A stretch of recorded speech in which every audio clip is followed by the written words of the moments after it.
Bismillah. Assalamualaikum warahmatullahi wabarakatuh. Innal hamdalillah nahmaduhu wa nasta'inu wa nastaghfiruh wa na'udzu billahi min shururi anfusina wa sayyiati a'malina.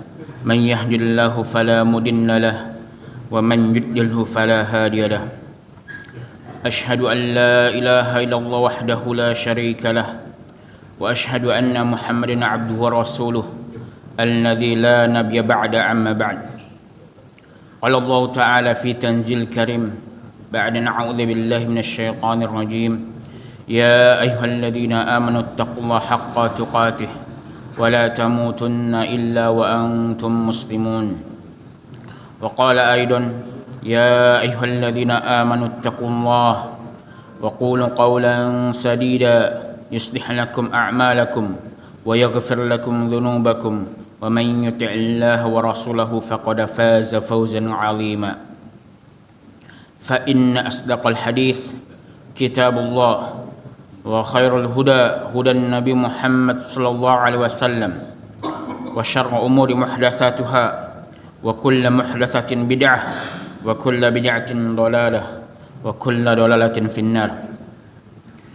Ibadullah, jamaah salat subuh yang dirahmati oleh Allah SWT, marilah kita merefleksi kembali rasa syukur kita kepada Allah SWT atas limpahan rahmat, nikmat karunia yang Allah anugerahkan kepada kita. Setiap detik, menit, waktu yang Allah berikan kepada kita, waktu kesehatan, waktu luang yang Allah limpahkan kepada kita, dan tidak ada bentuk syukur yang paling benar-benar syukur yang menunjukkan, yang menyatakan bahwasanya seorang hamba adalah hamba yang senantiasa bersyukur kepada Allah SWT, kecuali seperti yang disebutkan oleh Syekh Muhammad bin Shalih Al-Utsaimin dalam kitab Syarah Al-Arba'in An-Nawawiyah, yaitu adalah maksimalkan ketaatan kepada Allah SWT dengan segala nikmat yang Allah berikan kepada hambanya. Selawat berikan salam semoga selalu tercurahkan kepada Nabiullah Khalilullah Muhammad sallallahu alaihi wasallam dengan kesungguhannya, dengan upaya kerja kerasnya baginda Nabi Muhammad sallallahu alaihi wasallam dalam mengajarkan Islam kepada pengikutnya, kepada umatnya, kepada hamba-hamba Allah SWT, sehingga kita bisa merasakan bagaimana nikmat Islam, nikmat iman sampai hari ini. Dan seperti ini dijelaskan oleh para ulama, ketika kita mengaku kita menjadi pengikut Nabi Muhammad SAW, mengaku cinta kepada Nabi Muhammad SAW, seperti yang disebutkan oleh Syekh Shalih Al-Fauzan dalam kitab Tauhid, bukti kita benar-benar mengikuti ataupun menjadi pengikutnya, menjadi umatnya adalah senantiasa maksimal menghidupkan sunnah-sunnahnya dimanapun dan kapanpun kita berada, bukan malah antipati atau pesimis dengan sunnah-sunnah atau ajaran yang ditetapkan oleh Rasulullah SAW. Jemaah salat subuh yang dirahmati oleh Allah SWT, pada kesempatan kali ini saya mengangkat tema berkaitan dengan ilmu waris, kewajiban yang diabaikan. Mengapa tema ini dibahas? Karena memang nyatanya banyak dari kalangan masyarakat Islam, dari kalangan umat Islam yang lalai dari memahami waris ini. Bahkan di antara mereka ada yang sudah tahu tapi tetap enggan untuk melaksanakannya. Salah satu dari keluarga teman saya yang alumni Lipia juga, yang keluarganya itu sudah mengenal sunnah, sudah mengenal manhaj salaf, sudah kuat pondasi akidahnya. Secara lahir kelihatan seperti itu. Namun ketika orang tuanya meninggal dunia, pihak laki-laki enggan untuk memberikan hak waris kepada pihak perempuan. Subhanallah, sungguh yang mereka lakukan ini adalah perbuatan jahiliyah. Perbuatan jahiliyah yang dahulu orang-orang dari kalangan musyrikin, mereka memberikan waris itu hanya kepada anak laki-laki yang besar saja, tetapi tidak memberikan hak waris kepada para istri, tidak memberikan hak waris kepada anak-anak, dan juga tidak memberikan hak waris kepada saudara yang lebih kecil. Sehingga Islam datang merubah itu semuanya, menunjukkan bagaimana keindahan Islam, bahwasanya Islam itu memberikan keadilan di antara umat Islam. Lalu, apa yang menjadi kewajiban kita dari mempelajari waris ini? Karena banyak di kalangan Muslim yang lalai daripada hal ini, sampai-sampai Nabi Muhammad SAW sendiri menyatakan demikian dalam hadisnya. Dari Abu Hurairah radhiyallahu anhu, dia berkata, Rasulullah SAW bersabda, "Ta'allamul fara'id wa 'allimuha an-nas fa innahu nisful ilmi wa huwa yunsa wa huwa awwalu syai'in yunza min ummati." Perhatikan apa yang disebutkan oleh Nabi Muhammad SAW, hadis riwayatkan oleh Ibnu Majah ini. Rasulullah SAW memerintahkan kepada kita agar mempelajari faraid, yaitu ilmu waris, dan mengajarkannya. Wa 'allimuhan nas, dan ajarkanlah ia. Karena sesungguhnya ilmu faraid ini, ilmu waris ini adalah separuh ilmu. Wa huwa yunsa, kata Nabi Muhammad SAW, wa huwa yunsa. Ilmu faraid, ilmu waris ini adalah ilmu yang dilupakan, ilmu yang lalai manusia darinya. Nabi Muhammad SAW yang telah memberikan ultimatum, pernyataan demikian, dan kenyataannya hari ini seperti itu. Banyak di antara kita atau sebagian dari kita, mereka menganggap ketentuan Allah dan Rasulnya dalam pembagian harta mayit itu adalah suatu tindakan yang tidak adil, suatu tindakan yang tidak memberikan maslahat, sehingga pun mereka abai darinya. Wa huwa awwalu syai'un yunza min ummati, dan dialah salah satu dari ilmu yang pertama kali akan diyunza, diangkat dari umatku, kata Nabi Muhammad SAW. Artinya, menjelaskan oleh para ulama mengenai hadis ini, seperti yang disebutkan oleh Syekh bin Baz rahimahullah, diangkat maksudnya adalah akan banyak para ulama yang menguasai di bidang ini pun mereka diwafatkan terlebih dahulu. Pertama, memang tadi sudah dilalaikan, seperti yang disebutkan Nabi. Yang kedua, di akhir zaman ini pun akan diangkat oleh Allah SWT dengan diwafatkannya para ulama. Sehingga apa yang tersisa dari kita? Kita harus memperhatikan perintah Nabi Muhammad SAW tadi untuk mempelajarinya.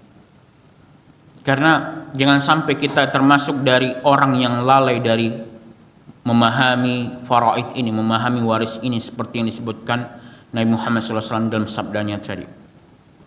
Sehingga mengkaji, mempelajari faraid ini hukumnya wajib. Memang disebutkan oleh para ulama seperti Ibnu Baz dalam kitabnya, dalam kitab Al-Fawaid Al-Jaliyah fil Mabahith Al-Fardiyah, halaman ketiga, beliau menjelaskan bahwasanya hukum mempelajari faraid adalah fardu kifayah, bukan fardu ain memang. Namun makna fardu kifayah dijelaskan oleh para ulama adalah yaitu di suatu daerah atau tempat itu ada yang mengkaji dan mengajarkan faraid ini, mempelajari ilmu waris ini. Namun ketika mereka semua lalai darinya, para ustadznya, para alim ulamanya itu malah sibuk dari hal-hal yang tidak berguna, atau mereka meninggalkan ini lebih mementingkan ilmu-ilmu yang lain. Padahal sejatinya kedudukan ilmu syar'i di sisi Allah SWT itu sama. Tidak ada yang bisa dibanding-bandingkan ini lebih utama, ini lebih baik. Setiap muslim punya kewajiban mempelajari apa yang ditetapkan oleh Allah dan Rasulnya melalui lisan Nabi Muhammad SAW ataupun melalui kalamullah. Kemudian ada asar dari Umar bin Khattab radhiyallahu anhu. Qala Umar bin Khattab radhiyallahu anhu, ta'allamul fara'id wal lahna was sunana kama ta'allamul Qur'an. Rawahu ad-Darimi. Pelajarilah oleh kalian ilmu waris dan bahasa Arab dan sunnah seperti halnya kalian mempelajari Al-Quran. Umar bin Khattab menyandingkan kedudukan mempelajari, mengkaji ilmu waris seperti mempelajari Al-Quran. Mengapa demikian? Karena memang ilmu waris, ilmu faraid, waris ini adalah bagian dari Al-Quran. Allah sengaja menjadikan pembahasan faraid, pembahasan waris ini berurut di awal-awal surat An-Nisa sebagai pelajaran bagi umatnya, bagi hamba-hambanya, sehingga kewajibannya pun sama dengan kewajiban mempelajari Al-Quran. Ketika kita melalaikannya, meninggalkannya, maka sungguh kita telah meninggalkan kewajiban yang ditetapkan oleh Allah dan Rasulnya.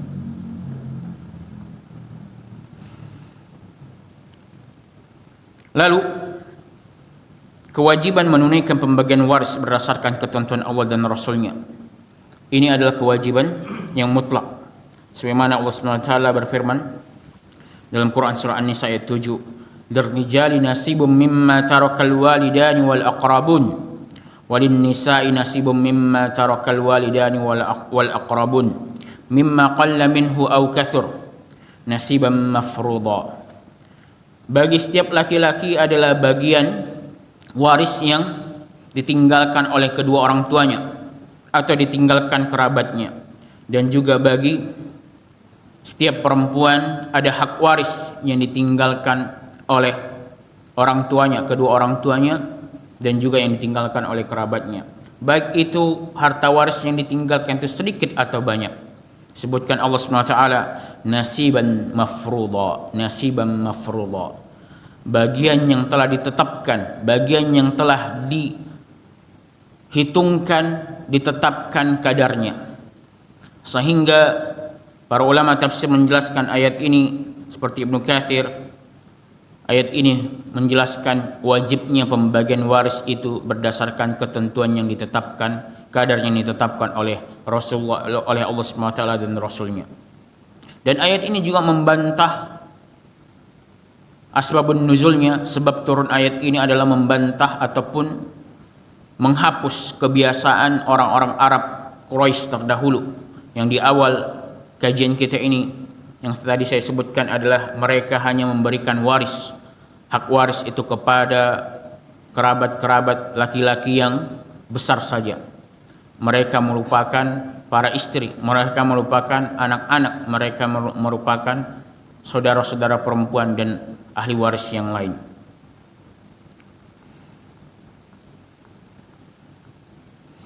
Sehingga seorang hamba yang enggan untuk melaksanakan atau menunaikan hak waris ini kepada ahli warisnya, itu Allah ancam dengan balasan yang pedih, dengan azab yang pedih.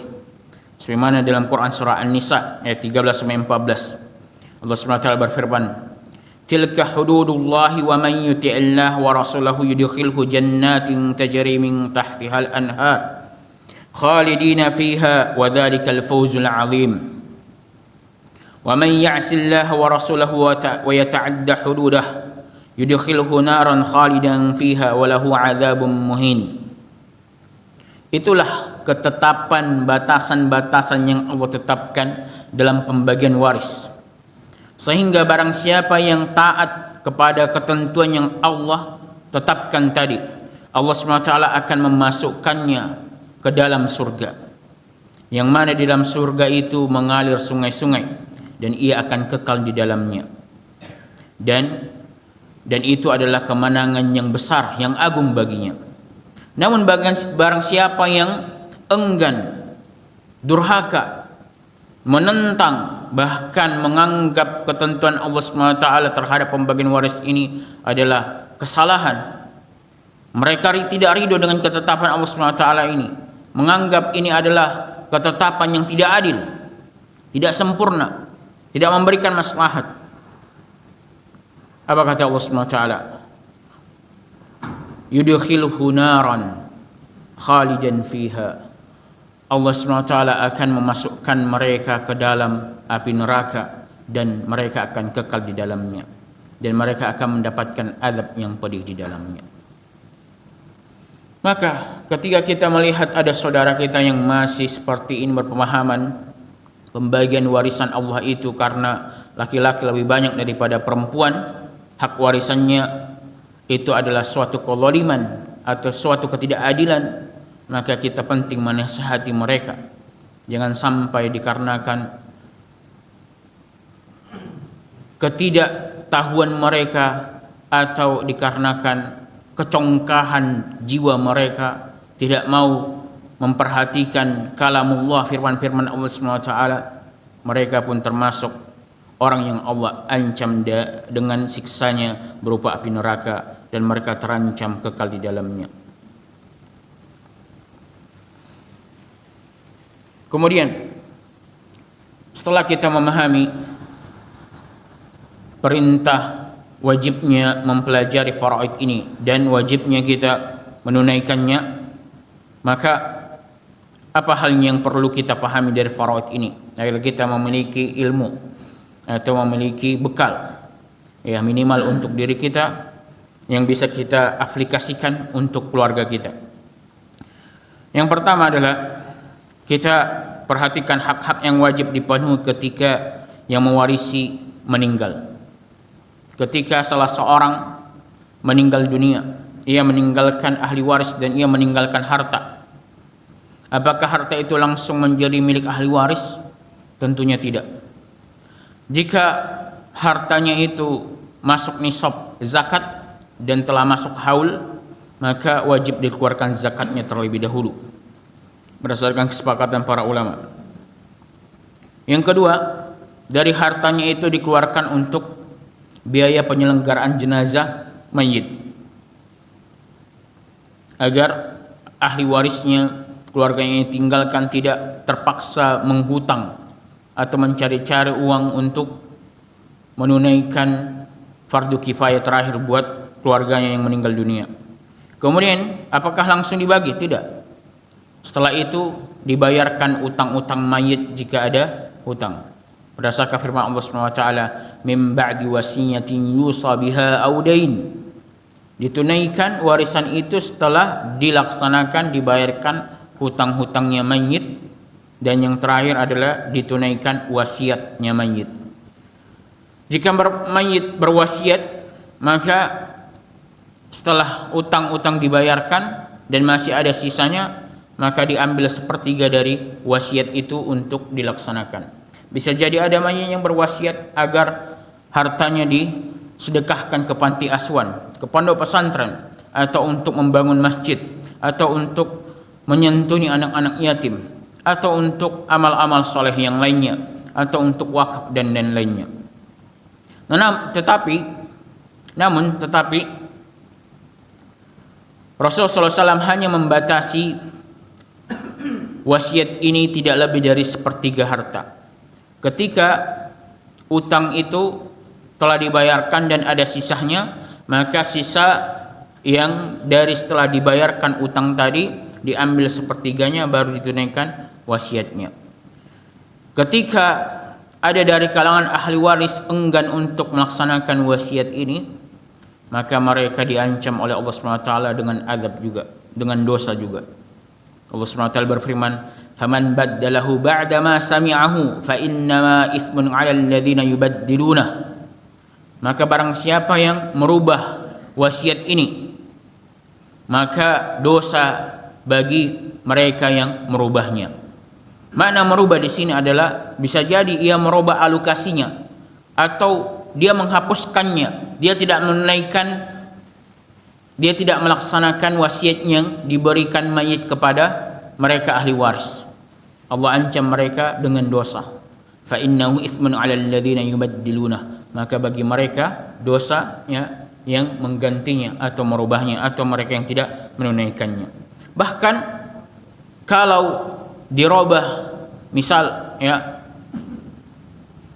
harusnya diberikan wasiat ini kepada pondok pesantren di Jawa Tengah, namun ia robah diberikan kepada kerabat-kerabat mereka yang bukan ahli waris.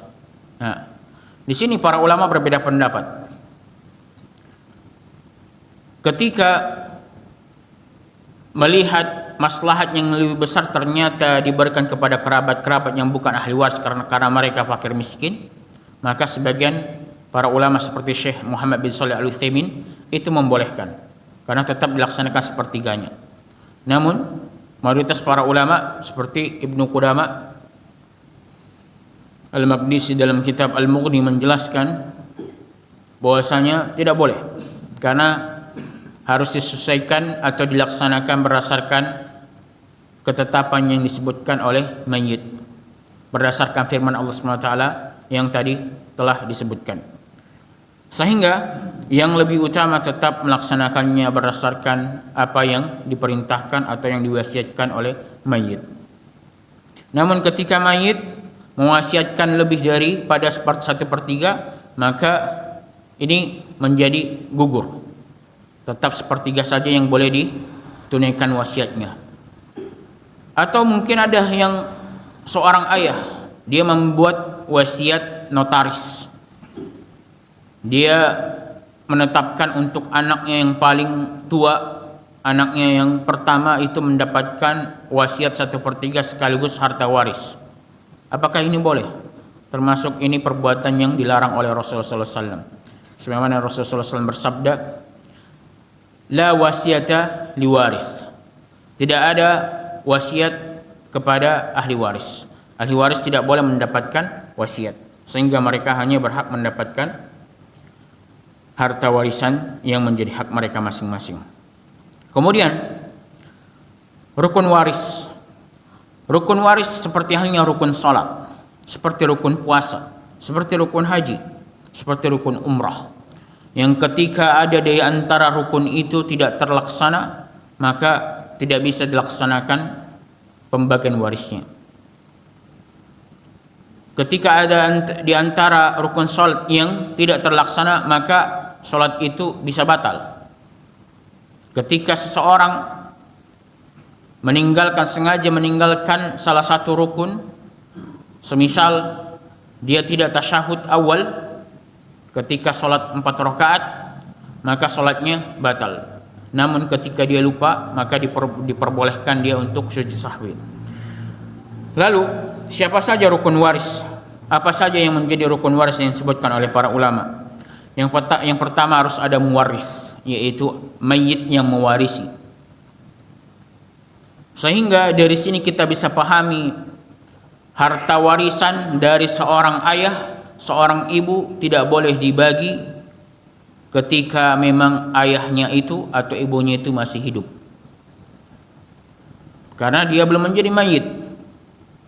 Muwarisnya harus menjadi mayit. Orang yang mewarisinya harus menjadi sudah meninggal dunia. Yang kedua adalah adanya ahli waris. Dan ahli waris ini harus diperhatikan kondisinya, ketentuannya, ada ketetapannya. Apakah dia masih satu agama dengan yang mewarisi kepadanya, atau sudah berbeda agama, atau ahli warisnya ada yang sudah meninggal dunia. Nanti yang akan kita bahas. Namun yang ketiga adalah al-mal al-mauruth, yaitu harta warisan. Sehingga ketika ada harta warisan, setelah dihitung, ditunaikan untuk ketika ada zakat dibayarkan zakatnya, ketika ada hutang ditunaikan hutang, kemudian ketika ada wasiat ditunaikan wasiat dan masih ada sisanya, maka harta itu yang dibagi di antara ahli waris. Namun ketika setelah pembagian hutang ternyata harta warisannya habis, tidak ada, maka di sini ahli waris harus bersabar, mereka tidak mendapatkan apa-apa. Karena hutang yang lebih duluan ditunaikan daripada pembagian waris. Berdasarkan firman Allah Subhanahu wa taala, "Min ba'di wasiyatin yusa biha aw dain." Karena mayit yang masih meninggalkan hutang ketika nanti di akhirat, di yaumul qiyamah, ketika dikumpulkannya manusia di padang mahsyar untuk menimbang amal-amal perbuatan, walaupun dia orang yang soleh, orang yang dikenal taat beribadah kepada Allah Subhanahu wa taala, namun ketika ditimbang amal solehnya ternyata amal solehnya lebih banyak daripada amal buruknya, dan dia tidak serta-merta langsung masuk ke surganya Allah Subhanahu wa taala. Dia akan ditempatkan di suatu ruangan, suatu tempat yang itu dia di antara surga dan neraka. Disebabkan apa? Disebabkan masih ada utang yang belum ditunaikan, sehingga dia harus mendapatkan keriduan dari orang yang pernah menghutanginya. Oleh karena itu, berhutang ini memang tidak diharamkan oleh Allah dan Rasulnya, dibolehkan. Namun ketika berhutang berlebih-lebihan, bahkan memudaratkan kita sendiri, bahkan bukan untuk kebutuhan yang pokok, bukan kebutuhan yang syar'i, bukan untuk kebutuhan yang mendesak memenuhi kebutuhan pokok kita atau primer kita sendiri, maka Rasulullah SAW mengancam mereka sebagai orang-orang yang mereka adalah orang-orang yang diancam akan keberuntungannya itu disulitkan oleh Allah SWT di muka bumi. Sebab Allah membenci orang yang berlebih-lebihan dalam harta, bermewah-mewahan dengan utang. Mereka lebih mengejar kecintaan dunia daripada kecintaan kepada Allah dan Rasulnya. Kemudian, apa saja sebab-sebab yang menjadikan seorang hamba mendapatkan jatah waris? Yang pertama adalah hubungan pernikahan, sehingga seorang suami akan mewarisi kepada istrinya. Begitu juga sebaliknya, istri akan mewarisi kepada suaminya. Yang kedua, ada hubungan kerabat. Hubungan kerabat antara ayah dan anak, antara kakek dengan cucu, antara saudara laki-laki dengan saudara perempuannya, antara keponakan dengan pamannya, dan kerabat-kerabat yang lain. Dan ini kerabat ini dibagi oleh para ulama dari kerabat yang jauh dan kerabat yang dekat. Kerabat yang dekat yaitu adalah pertama ayahnya mayit, ibunya mayit, kakeknya dan ke atas. Begitu juga anaknya mayit dan ke bawah. Lalu saudara laki-laki mayit dan saudara perempuan mayit, baik saudara kandung, seayah seibu, atau saudara seayah saja atau saudara seibu saja. Adapun kerabat yang jauh adalah pamannya mayit dan juga anak-anak dari pamannya mayit. Dan akan kita bahas nanti secara detail hak warisan mereka masing-masing. Yang ketiga, sebab seseorang mendapatkan warisan itu adalah al-wala, karena ada hubungan wala. Apa hubungan wala ini? Yaitu budak yang dimerdekakan oleh tuannya. Jadi tuannya sendiri yang mengatakan kepada budak itu, engkau saya merdekakan, engkau saya bebaskan tanpa engkau membayar sedikit pun kepadaku. Sehingga ketika si budak tadi meninggal dunia dan dia meninggalkan harta dan hartanya dibagi warisannya kepada ahli warisnya, ketika masih ada sisanya tadi, disebabkan tidak ada anak laki-lakinya atau ahli waris dari kalangan laki-laki, maka mantan tuan dari budak itu mendapatkan hak dari sisa warisan dari mantan budaknya. Kemudian syarat sah waris. Syarat sah waris itu sama dengan syurutus shalah, syurut sihatis shalah. Kedudukannya sama, yaitu syarat seperti syarat sah solat. Yang ketika ada salah satu syarat sah solat ini tidak terpenuhi, semisal orang solat tidak menutup aurat, semisal orang solat tidak menghadap kiblat, maka solatnya batal. Begitu juga ketika syarat waris ini tidak terpenuhi ada salah satu, maka seseorang itu tidak berhak mendapatkan warisan. Pertama, meninggalnya muwaris secara hakiki atau hukum, seperti penetapan qadi atau meninggalnya orang yang sudah lama menghilang. Jadi pertama, muwarisnya harus sudah meninggal. Baik meninggalnya secara hakiki, secara zahir kita melihat dia telah meninggal dunia, atau yang ditetapkan oleh pemerintah, penguasa, dia telah meninggal dunia. Karena bisa jadi ada di kalangan dari kalangan yang ahli waris atau yang mewarisi, dia hilang dalam jangka waktu tempo yang lama. Kita tidak tahu, supaya sudah dicari berkali-kali tapi tidak ditemukan. Seperti kasus berapa tahun silam dari keluarga saya sendiri. Ada paman saya, adik sepupu dari ibu saya, itu meninggal dunia. Dan dia memiliki harta waris yang ia dapatkan dari orang tuanya.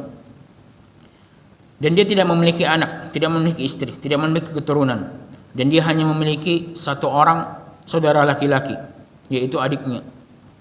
Dan pihak keluarga saya mencari adiknya ini sampai kita cek di mana dia terakhir berada, ternyata berada di Kota Malang. Sampai paman kandung saya, adik kandung ibu saya itu mencari ke Malang, dan ternyata dicek di Dukcapil di sana tidak ditemukan datanya sama sekali. Sehingga orang yang seperti ini dia dihukumi berdasarkan ketentuan pemerintah seperti yang disebutkan dalam datanya, itu orang yang sudah meninggal dunia karena sudah tidak terdeteksi, sudah tidak diketahui apakah dia masih hidup, ya. Maka harta warisannya itu pun akan diberikan kepada ahli waris yang lain. Ahli waris yang lain siapa? Itu saudara dari ayahnya, karena memang tidak ada dari kalangan si paman saya tadi itu anak-anak, tidak memiliki anak. Ya, ayah mereka sudah tidak ada juga, mereka juga cuma 2 bersaudara, maka kembali ke kerabat dari keluarga ayahnya. Kemudian ditetapkan juga, diperhatikan ada ahli waris yang masih hidup. Semisal ada seorang ayah yang meninggal dunia, namun sebelum ia meninggal di tahun yang lalu ada anaknya yang meninggal dunia, maka anak yang meninggal duluan daripada ayahnya yang memberikan waris kepadanya, harta waris kepadanya, itu tidak berhak sama sekali. Hak warisnya turun kepada cucu dari anak laki-laki itu. Ya, tapi ini berdasarkan ketentuannya, ada ketentuannya, tidak serta-merta langsung turun ke cucu dari jalur anak laki-lakinya.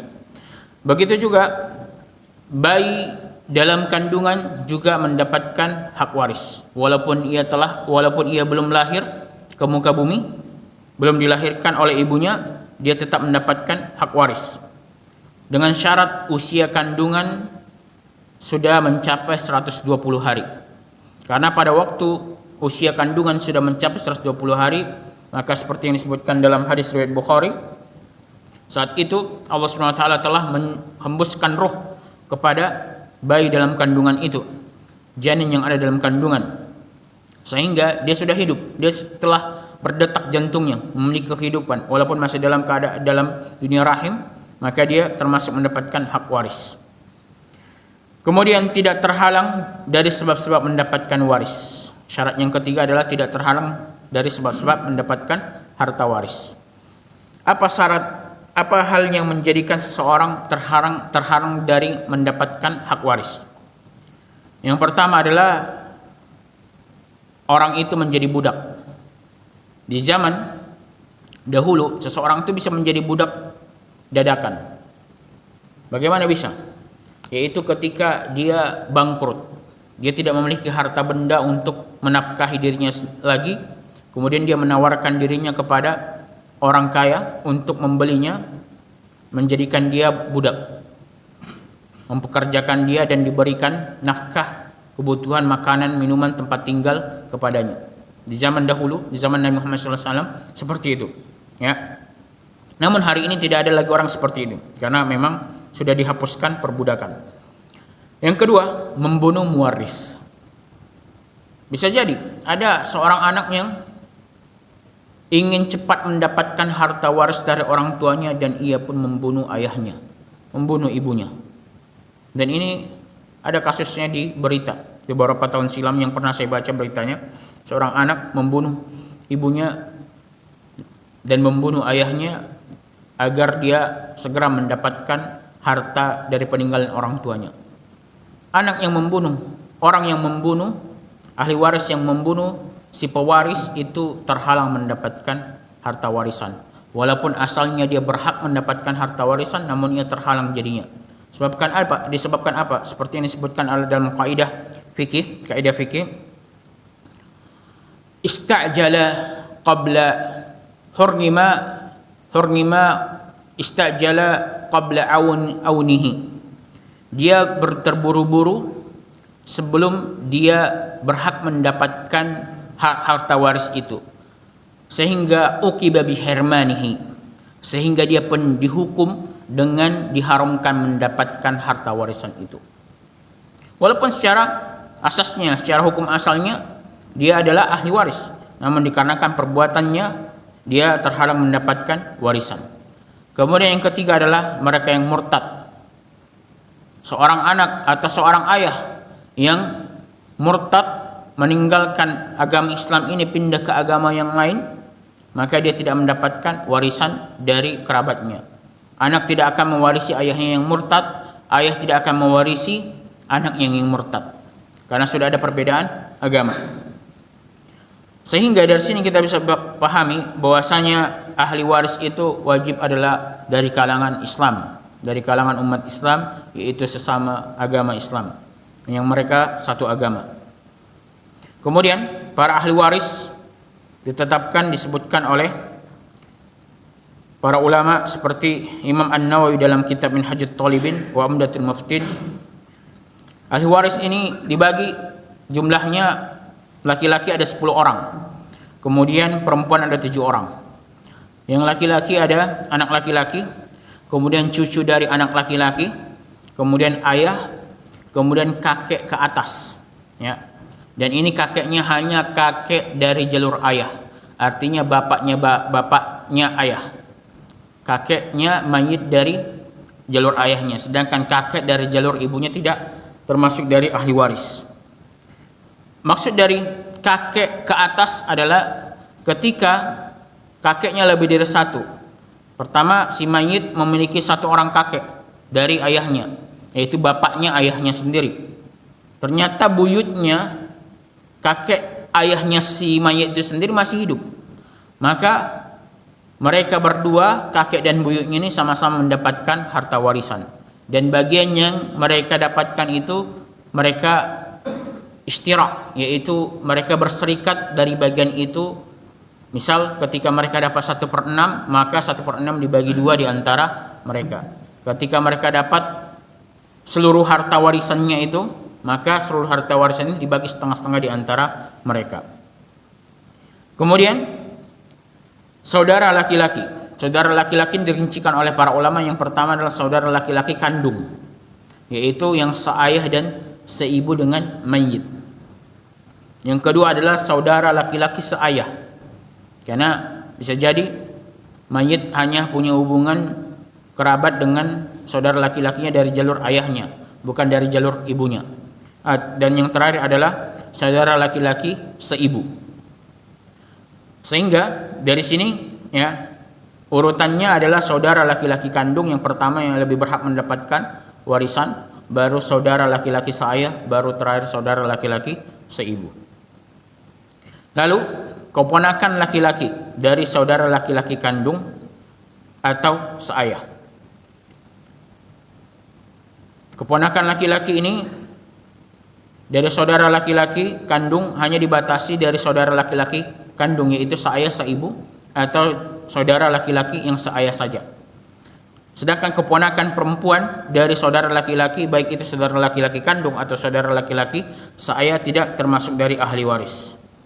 Kemudian yang ketujuh, paman kandung atau paman tiri.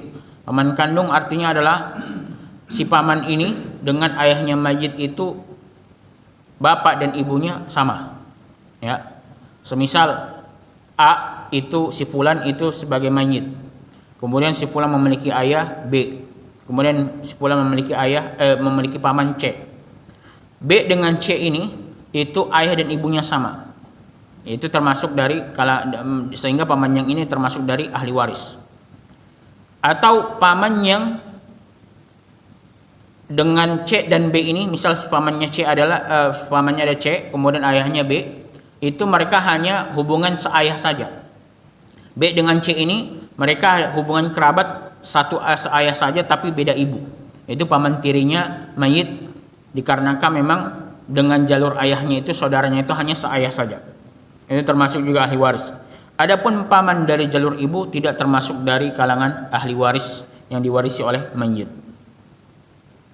Kemudian anak laki-laki paman kandung atau paman tiri yang tadi sudah disebutkan, ya. Kemudian suami, ya. Kemudian terakhir adalah mantan budak laki-laki yang dimerdekakan oleh tuannya. Lalu ahli waris perempuan ada 7. Yang pertama adalah anak perempuan. Yang kedua cucu perempuan dari anak laki-laki ke bawah. Jadi yang mendapatkan warisan adalah cucu perempuan dari anak laki-laki. Sedangkan cucu perempuan dari jalur anak perempuan atau cucu laki-laki dari jalur anak perempuan tidak termasuk ahli waris. Maksudnya di sini ada istilah ke bawah, yaitu adalah cucu, cicit ke bawah seterusnya. Baik itu dari jalur baik itu cucu laki-laki tetapi tetap dari jalur anak laki-laki dan juga cucu perempuan dari jalur anak laki-laki juga. Kemudian yang ketiga ibu, ya. Ibu ini juga mendapatkan hak warisan. Tetapi ibu ini disebutkan oleh para ulama seperti Syed Sabiq dalam kitab Fiqhus Sunnah. Ibu ini ketika mereka itu lebih dari satu, misal si anak ya mendapatkan warisan yang meninggal dunia adalah anaknya, ya, dia punya ibu satu, ya, dan dia memiliki ibu tiri yang lain karena mungkin ayahnya memiliki istri lebih dari satu, maka ibu yang mana diwarisinya? Yang diwarisinya hanya ibu kandungnya saja, sedangkan ibu tirinya tidak diwarisinya. Kemudian nenek ini bisa beda dengan kasus tadi, kakek harus dari jalur ayah, sedangkan nenek ini bisa dari jalur ibu dan juga dari jalur ayah. Artinya nenek ibu kandung ayah dan ibu kandungnya ibu, namun hanya sampai ibu kandungnya ayah dan ibu kandungnya ibu, tidak sampai ke atas, ya. Karena jika sampai ke atas mereka tidak termasuk dari kalangan ahli warisnya. Tetapi nenek ini itu tidak serta-merta mendapatkan harta warisan kalau ada ibu. Kalau ada ibu maka nenek terhalang untuk mendapatkan harta warisan. Kemudian saudari perempuan kandung atau saudari perempuan seayah dan juga saudari perempuan seibu. Lalu yang keenam istri. Istri ketika yang meninggal adalah suami dan dia memiliki anak, maka istri mendapatkan hak warisan 1/8. Jika tidak memiliki anak maka mendapatkan harta warisan 1/4. Ketika si suami memiliki satu istri maka harta warisan yang 1/4 atau 1/8 itu untuk satu istri saja. Namun ketika ada 2 istri atau 3 istri atau 4 istri, maka 4 atau 3 atau 2 istri ini mereka berserikat dari 1/4 atau 1/8 tadi. Lalu yang terakhir adalah mantan budak wanita yang dimerdekakan oleh tuannya. Kemudian mungkin ini ada banyak pertanyaan dari kalangan umat Islam hari ini. Bolehkah warisan itu dibagi sama rata? Ya. Penjelasannya boleh, ya. Para ulama membolehkan seperti Syekh Mustafa Al-Alawi, Syekh Husam juga membolehkan dengan rincian beberapa syarat, ya.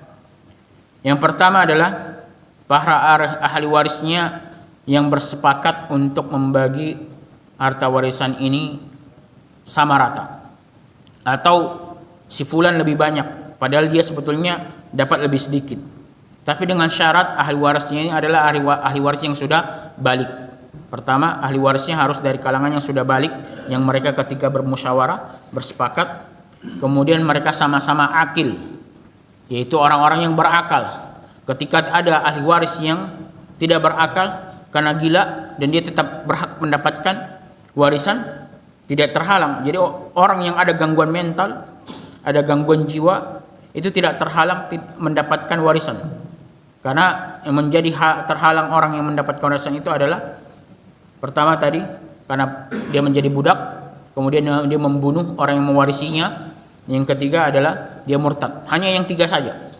Sedangkan gila dia tetap mendapatkan harta warisan. Namun saudaranya ketika dikarenakan dia gila, dia tidak bisa memutar ataupun mengatur harta yang ia dapatkan dari orang tuanya, dari orang yang mewarisi kepadanya.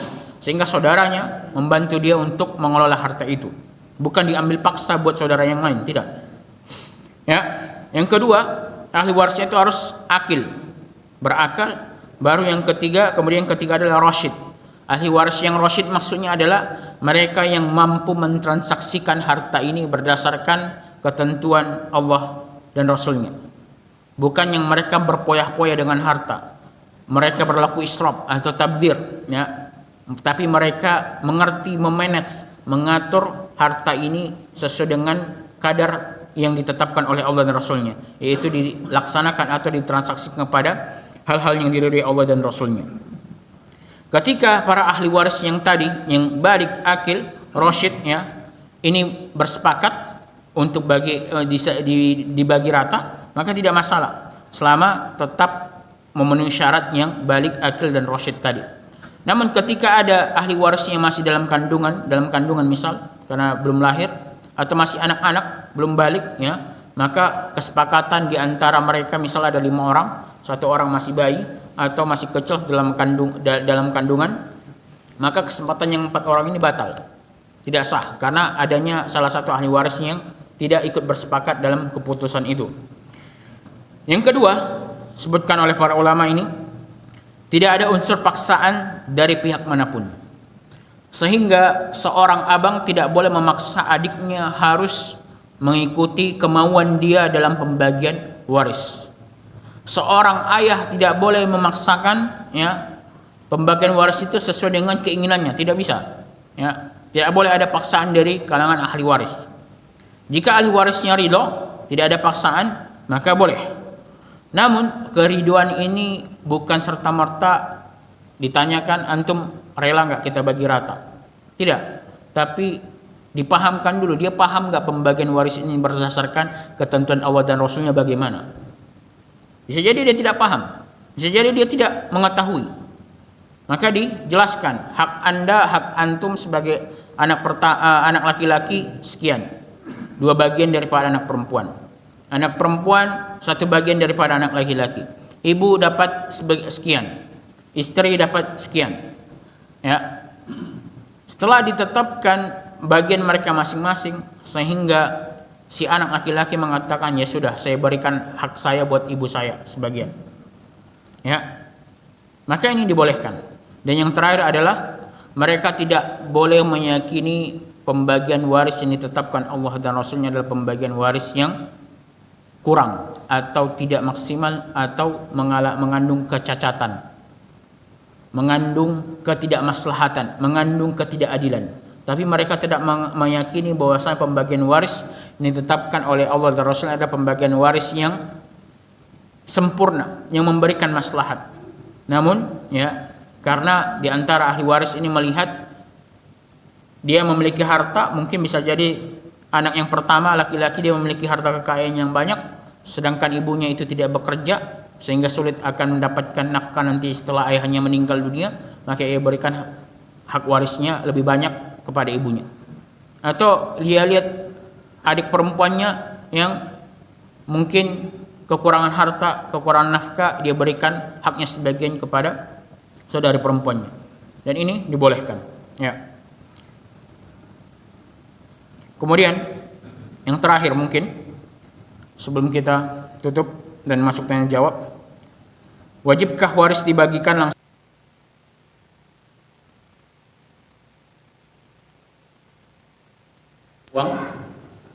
Ini ada beberapa yang sering ditanyakan kepada saya sendiri juga. Harta warisan itu ya sebenarnya lebih baik jangan ditunda untuk pembagiannya. Maksudnya jangan ditunda pembagian nominal masing-masing. Yaitu penjelasan si fulan dapat sekian, si ibu dapat sekian, suami dapat sekian, anak dapat sekian. Adapun penyerahan hartanya ditunda di kemudian hari, maka tidak masalah. Sesuai dengan kesepakatan di antara ahli waris.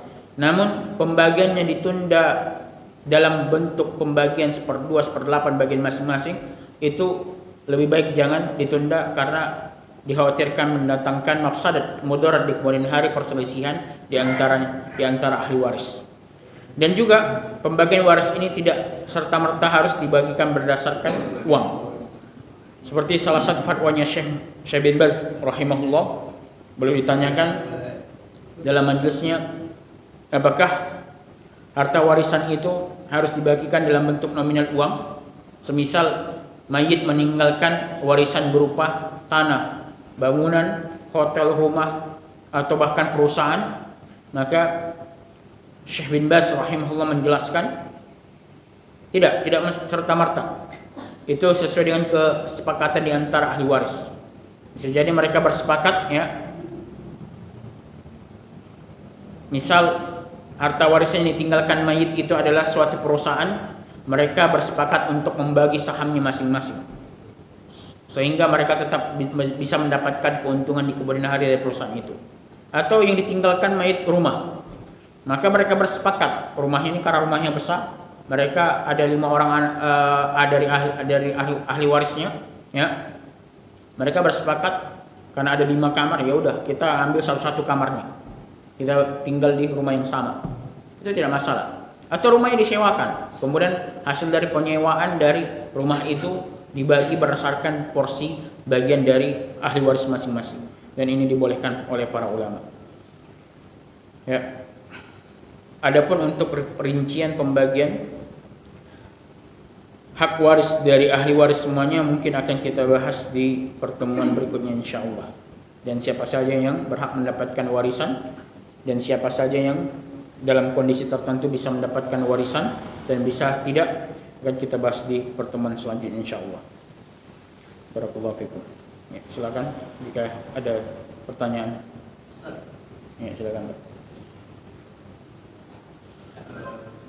Terima kasih Ustaz atas penjelasannya. Semoga memberikan kemudahan kepada keluarga. Assalamualaikum warahmatullahi wabarakatuh. Waalaikumsalam. Sebagaimana yang diketahui oleh khalayak umum Ustaz, bahwa sesungguhnya pembagian waris adalah berbeda antara hak waris kepada laki-laki dan juga kepada perempuan. Ya, benar. Yang sebenarnya sudah dijelaskan juga dalam nas-nas dan dalil bahwa anak laki-laki mendapatkan 2 bagian dan juga anak perempuan mendapatkan 1 bagian. Ya. Permasalahannya adalah hal ini secara umum banyak yang belum menerima akan ketentuan bagian dari waris tersebut. Ya.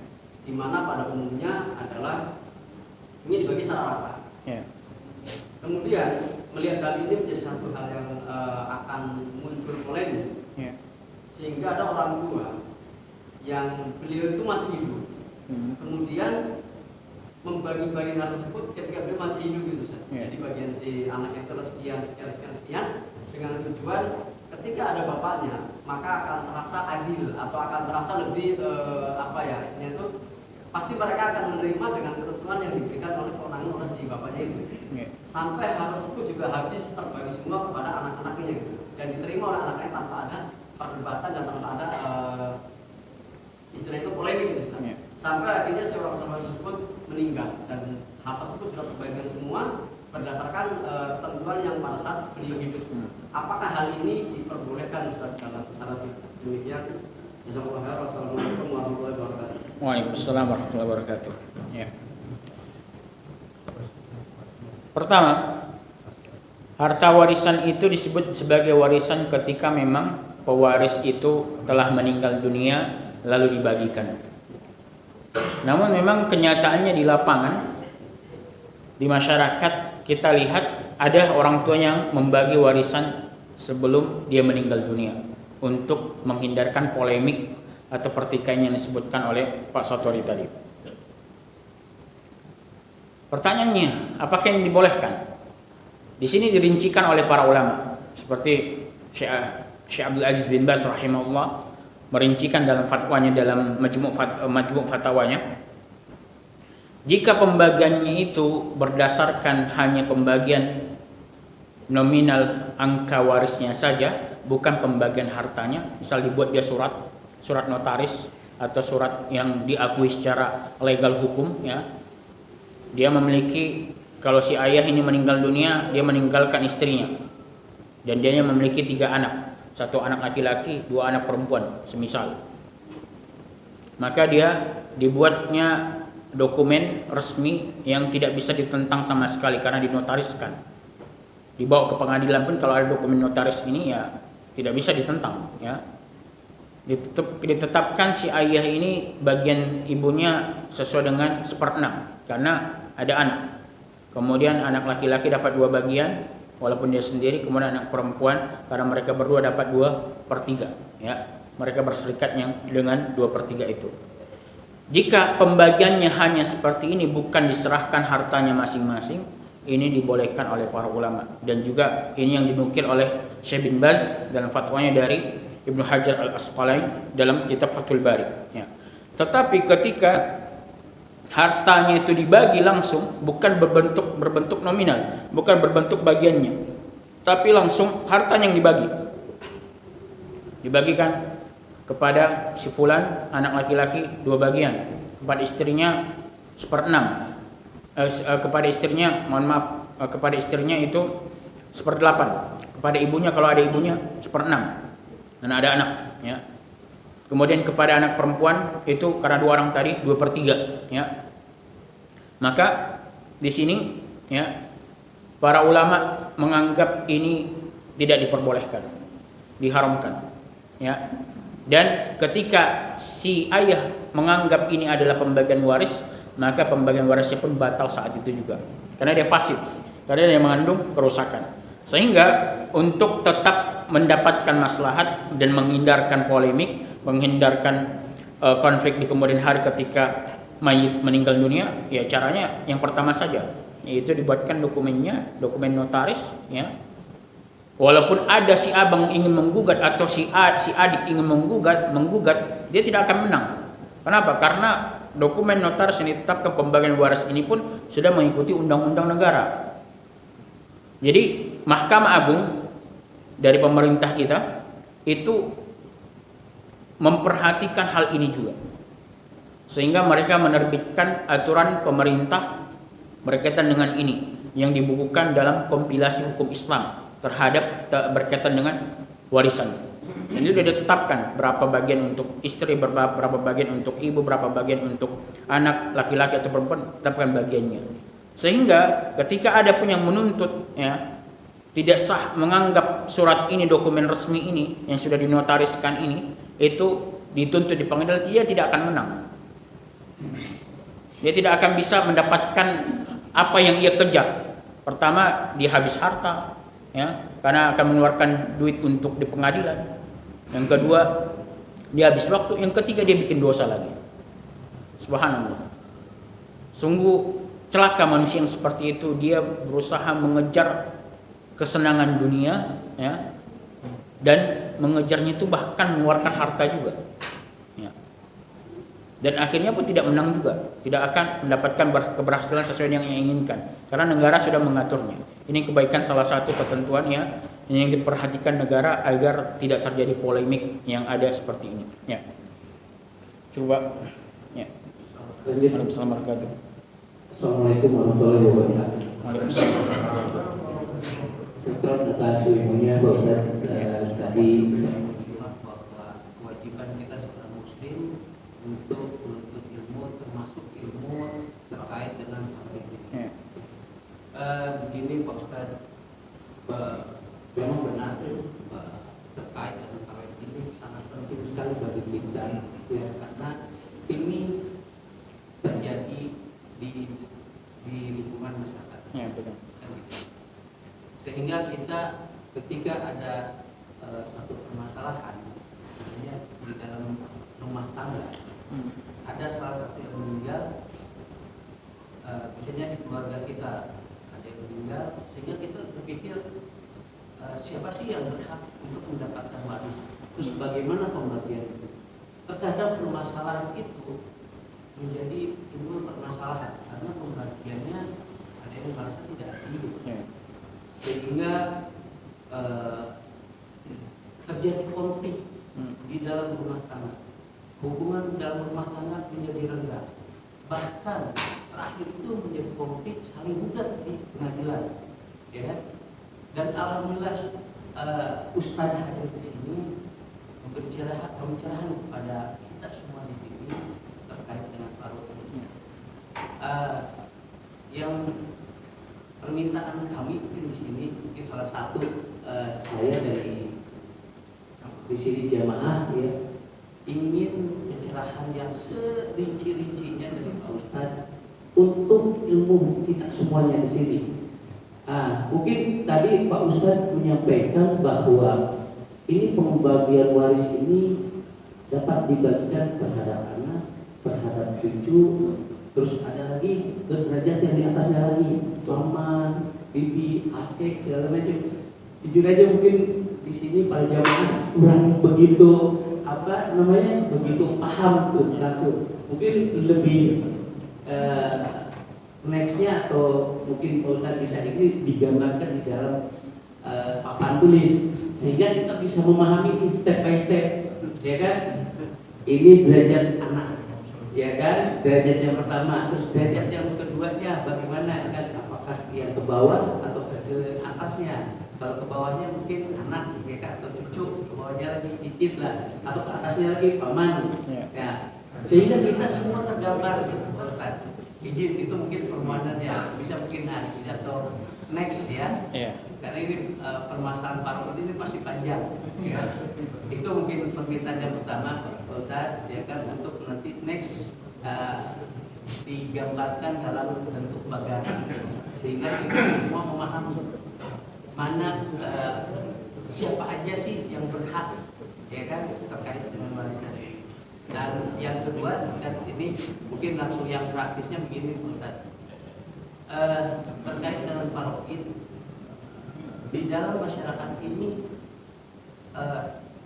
terjadinya konflik itu terkait dengan perpisahan, cerai. Di situ adanya harta gono, ya kan?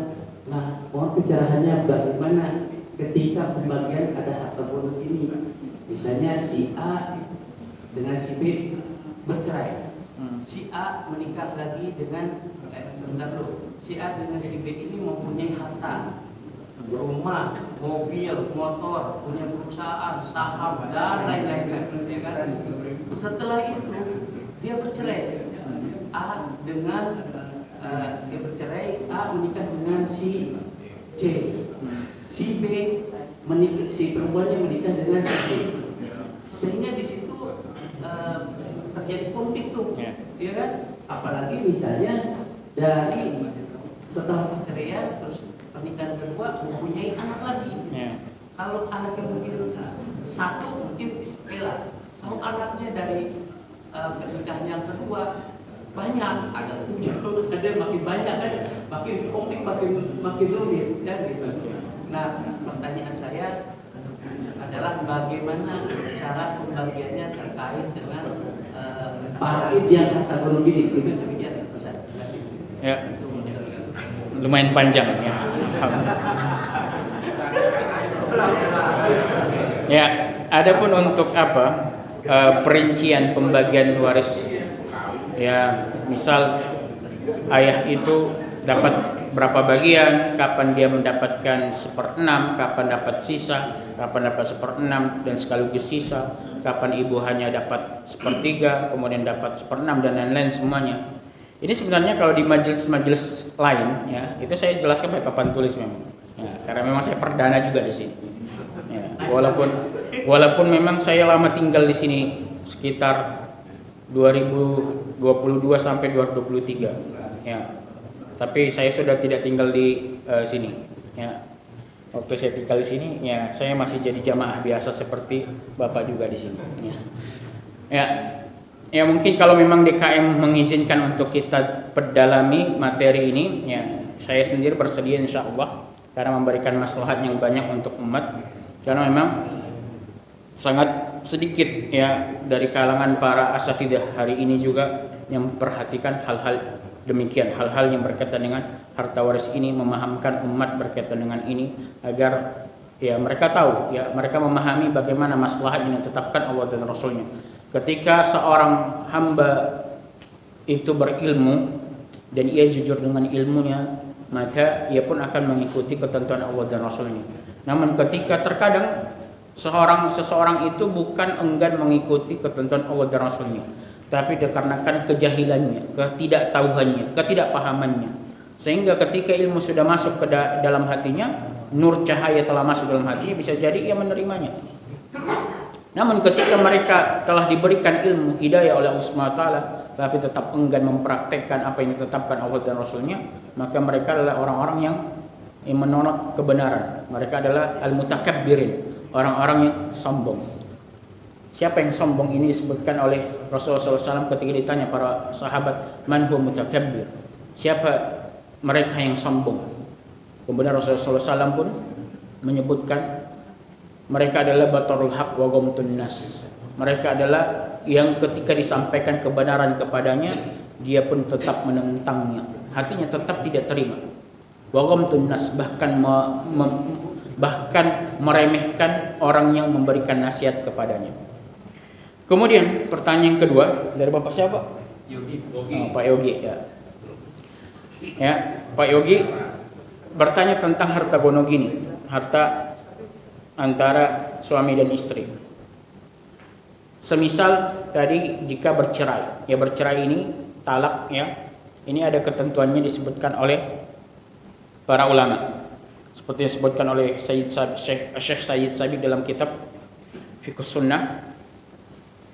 Istri dari mantan istri yang ditalak itu bisa mendapatkan harta warisan dengan syarat talaknya adalah talak raji'i. Jadi talak itu tolak dalam bahasa Arabnya at-talaqu ar-raji'i. Talak itu ada dua jenis. Ya. Pertama ada talak raji'i, yang kedua adalah talak bain. Jadi istri yang ditalak dengan talak raji'i itu yang masih bisa mendapatkan harta warisan dari mantan suaminya. Sedangkan istri yang ditalak dengan talak bain itu tidak mendapatkan harta warisan sama sekali. Tolak raji ini bagaimana? Nah, di sini kompleks juga. Jadi warisan ini pun nyambung ke pembahasan ilmu-ilmu yang lain, bahkan membahas ke permasalahan talak juga. Ya. Kalau tolak raji itu adalah talak yang masih ada kemungkinan untuk rujuk, masih bisa rujuk kembali. Semisal suami mentalak istrinya dengan talak satu, lalu dia rujuk di masa iddah istrinya. Rujuknya tidak mesti akan nikah lagi, enggak. Dengan cara dia berkhalwat, berdua-duaan dengan istrinya di kamar, ya, itu udah termasuk rujuk. Walaupun sebetulnya jumhur ulama tidak sepakat mengatakan rujuk itu dengan hanya berdua-duaan di kamar saja. Ya. Jumhur ulama sepakat mengatakan rujuk itu dengan cara si suami itu, mohon maaf ya, mengajak berhubungan suami istrinya lagi di masa iddahnya. Masa iddah setelah ditalak itu. Masa iddah itu berapa lama? Yaitu berapa lama Pak? 3 bulan 10 hari. 3 bulan ya, 3 bulan 10 hari. Ya. Jadi masa iddah itu salah satu quru ya. Sebutkan Allah Subhanahu wa taala masa iddah itu salah satu quru, yaitu 3 kali haid. Ini pertama yang mereka rutin haidnya. Bagi wanita yang rutin haidnya tiap bulan. Ya. Tapi ada wanita yang perempuan yang tidak rutin haidnya tiap bulan. Ada enggak? Ada. Bahkan apabila yang perempuan sudah menopause, ya kan? Itu bisa jadi tidak ada haidnya lagi. Maka mereka masa iddahnya itu dihitung 3 bulan, ya. Salah satu asyhurin seperti yang difirmankan Allah Subhanahu wa taala dalam Quran. Ya.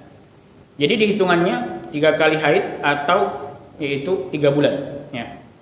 Ketika dalam jangka waktu masa iddah ini masih talak 1 atau talak 2, maka si laki-laki mengajak istrinya untuk berhubungan suami istri, maka di situ ya si perempuan ini kembali kepada suaminya dan tidak perlu akad ulang. Ini yang dikatakan talak raj'i. Dan ketika ternyata masa iddah ini sudah ditalak, ya, mereka tidak bisa rumah, ya, tidak bisa rumah, si perempuan masih ada di dalam rumahnya suaminya itu di masa iddahnya. Karena dia diperintahkan, memang dianjurkan oleh Rasulullah SAW itu, perempuan itu ketika masih talak 1, talak 2 dan masa iddah jangan keluar dari rumah mantan suaminya, dari rumah suaminya, jika suaminya tidak menyuruh dia pulang ke keluarganya, dengan tujuan agar suaminya merujuk dia kembali ketika melihat dirinya. Begitu indahnya Islam, ya, diperhatikan hak-haknya wanita sampai detail seperti ini, ya. Dan ketika dalam jangka waktu 3 kali haid atau 3 bulan tadi si suami meninggal dunia, ya, maka si perempuan tadi, ya, sebelum dia menikah, dengan syarat sebelum dia menikah ulang, artinya sebelum habis masa iddahnya, dia tetap mendapatkan harta warisan dari suaminya, ya. Namun ketika talaknya adalah talak bain ini terbagi 2 juga. Ada sughra, ada kubra. Apa itu sughra? Kubra.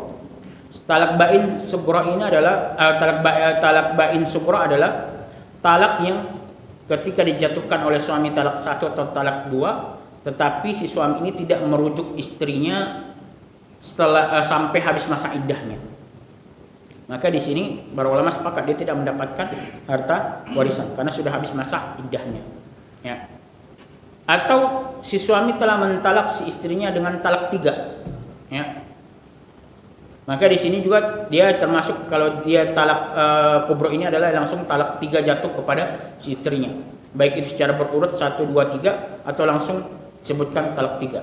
Walaupun talak 3 ini memang perbedaan pendapat para ulama, ya, apakah si suami mengatakan kepada istrinya, aku talak engkau 3, langsung talak 3, apakah talak ini sah atau tidak? Apakah dia sah, atau ketika dia sah hanya dianggap 1 talak, atau sah dianggap langsung 3 talak? Nah, di sini para ulama berbeda pendapat. Jumhur ulama berpendapat talaknya tetap sah.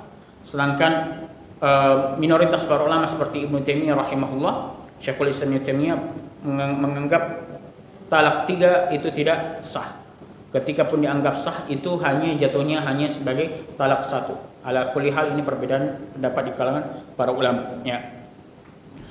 Sehingga talak bain sughra dan kubra inilah yang menjadikan si istri tadi tidak mendapatkan hak waris. Tetapi kalau masih talak raj'i, ya, yaitu masih 1 talak dan 2 talak dan masih di masa iddahnya si suami meninggal, maka dia tetap mendapatkan harta warisan.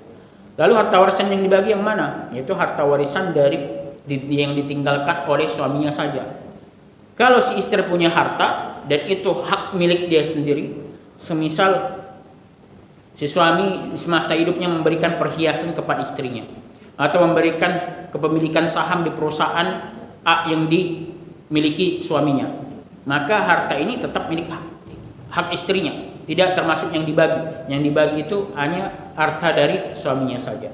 Seperti itu, Pak. Ya, jelas ya, Pak. Oke, silakan jika masih ada. Ya, silakan, Pak. Assalamualaikum warahmatullahi wabarakatuh. Waalaikumsalam warahmatullahi wabarakatuh. Assalamualaikum, Pak.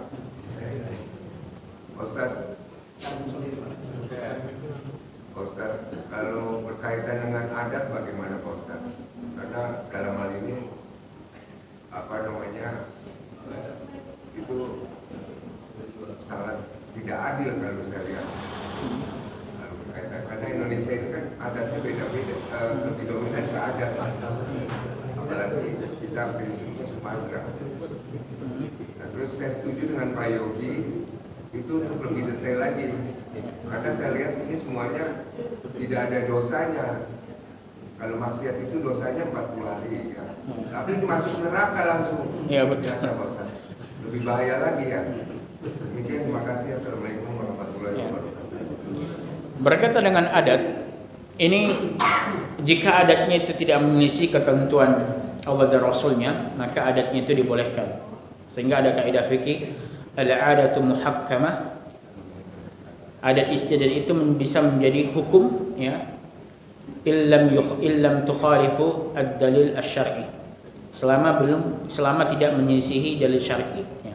Ada adat yang menyelisihi dalil syar'i, seperti adat di Sumatera Barat, di Minang, yaitu yang mewarisi itu hanya dari jalur perempuan saja, sedangkan jalur laki-laki tidak mewarisi. Saya menyebut Ya, ini adat yang bahkan sebetulnya lebih tidak adil, ya kan? Lebih tidak adil, ya. Karena masa yang perempuan saja yang memberikan warisan kepada ahli waris, sedangkan yang laki-laki menikmati saja.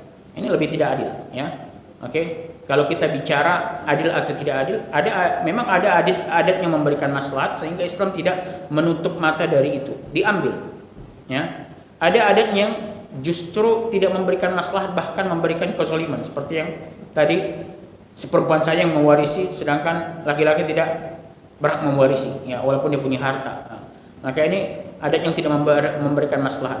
Tapi kalau adatnya memberikan maslahat, contoh seperti adat kami di kalangan orang-orang Batak, ya, di Sumatera Utara, itu adatnya itu sesuai dengan ketentuan Islam, ya. Laki-laki tetap mendapatkan harta warisan lebih banyak daripada perempuan. Nah, ini memberikan maslahat dan bahkan sesuai dengan ketentuan Allah dalam Quran surah An-Nisa ini. Maka tidak masalah, boleh kita ikuti, bahkan wajib kita ikuti. Kemudian berkaitan dengan ketentuan hukum waris di negara kita, di negeri kita ini, itu memang ditetapkan Mahkamah Agung, ya, dan kesepakatan dari Kementerian Agama berdasarkan undang-undangnya itu, hukum waris ini bukan hanya berdasarkan Quran dan Sunnah saja, tapi juga berdasarkan adat istiadat, ya. Seperti adat istiadat kita, anak angkat itu mendapatkan warisan. Ada adat istiadat kita, sebagian daerah itu bahkan dianjurkan, bahkan diwajibkan mendapatkan warisan anak angkat itu. Karena anak angkat ini, ya, punya jasa kepada si mayit, semisal itu, ya.